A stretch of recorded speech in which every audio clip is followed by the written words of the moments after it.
Over in St. James, the National Works Agency says it has conducted another inspection of the Springmount Main Road. Sections of the road collapsed during Hurricane Melissa. Aliyah Bryant reports. It's a dangerous trek to school for students who have to traverse the Springmount Main Road in St. James. The road was rendered impassable following the passage of Hurricane Melissa. Still, residents risk their lives daily, whether day or night. National Works Agency Communications Manager Stephen Shaw says the NAA is actively working to provide a safer alternative. Surveys have been done, critical engineering work that is necessary to come up with an appropriate design. Those activities are well underway. Additionally, Mr. Shaw says an island-wide patching program is set to be launched following inspections of roadways damaged by the storm. We are well aware of some of the issues that persons have been having using corridors around the country, and this work that we are going to be doing, the first tranche valued at $1 billion, we are going to be using same to address some of those concerns coming out of the passage of Hurricane Melissa.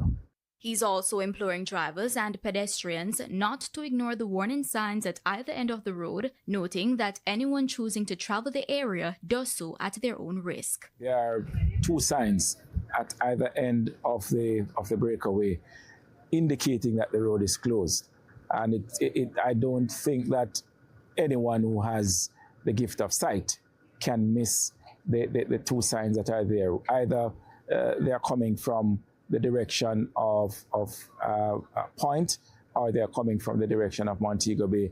The signs are there, and so there is no excuse by anyone to say that they would have missed the fact that the road is closed owing to a lack of sign. Aliyah Bryant, TVJ News. As road conditions worsen island-wide, the opposition and the government are at loggerheads.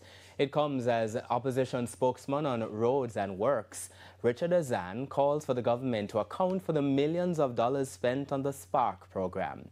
But, as we'll hear in this report, Government Minister Robert Morgan has launched a staunch defense. Hurricane Melissa and the recent heavy rain have placed additional pressure on the island's poor road infrastructure, leading to concerns like this from motorists in many parishes. It don't have to be like this. It don't have to be like this. Every weekend we have to go and change bush in all of them stuff there. Right now we have to leave the road because we can't keep up with it. Opposition spokesman on Works Richard Azan told TVJ News that members of parliament have come under increased pressure as constituents demand timelines for road repairs. The roads were in a terrible condition before Melissa. The Prime Minister himself on the campaign trail said it over and over, that the roads were in a terrible condition. So it's not a Northwest Clarendon problem, it's a national problem. And the opposition just asking when all of these will be addressed. Mr. Azan said he was given the assurance from Minister with responsibility for works, Robert Morgan, that patching would begin in January in places like Clarendon. However, he says it hasn't started. He also questioned the effectiveness of road repair and construction projects like Reach and Spark, and called for the government to account for millions of dollars it spent. And I use Northwest Clarendon as an example, that of the 10 roads that was assigned to Northwest Clarendon, only 2 start so far. Minister with responsibility for works, Robert Morgan, told TVJ News that the government had to pause the Spark program to carry out national cleanup activities after Hurricane Melissa, but work has now resumed.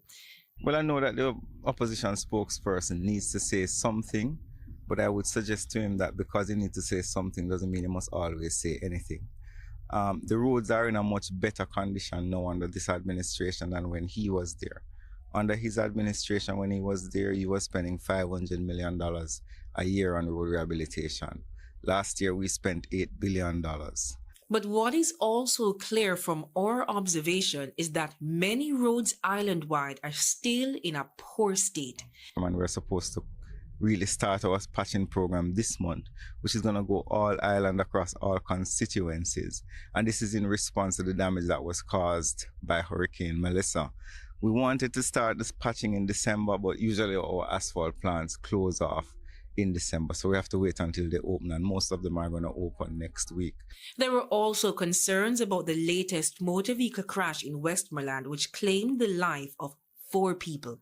Sources told TVJ News that the driver was attempting to swerve from a pothole when the crash happened. Investigations are still ongoing, and in offering condolences to the family, this is what Minister Morgan had to say. I'm advising motorists to be careful on the road. Reduce your speeds, be cautious. Road conditions change from time to time. You're gonna meet up on the roads that have challenges, whether it be animals, whether it be obstacles, whether it be other motorists on the road. So you have to be always conscious. And we're gonna continue trying to improve road safety. Jamila Maitland, TVJ News.